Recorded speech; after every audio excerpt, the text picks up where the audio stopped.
U ramikoh vecej sekcijoh, jak i na popularnych matkowanioch u Ruskim kulturnym centre u Novim Sadze ostatnich rokoch zberajú še vše vecej mladí osoby z našich mestoch.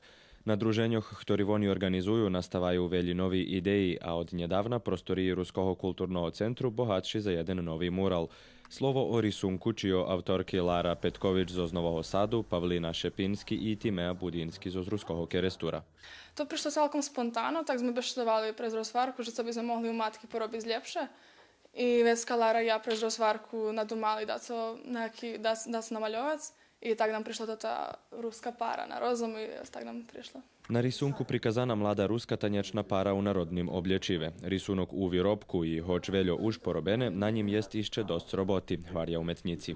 Ostalo dorobiť dzivki šmatu, dzivki tvar, tiž leginjovi tvar, ih ruki hore, dzivkovo botoši i iše všetko dostalo dorobiť tak daku za jaký detalji, ali to co som načišljela, to iše treba veľa robiť.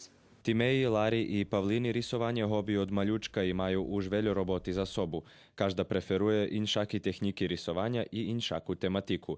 Tod mural im perša zajednicka robota, taj nahoda, že bi vyčerali iskustva i znanja. Milo mi, že me Lara i Timea povolali da im pomohnem risovati toto, zato že Timea še školuje, a Lara ide na privatnoj zini. Ja i tak samouka i veľa učim od njih. Vecej o tej temi hodili ste Patricu nedjeljovim televizijnim magazinu.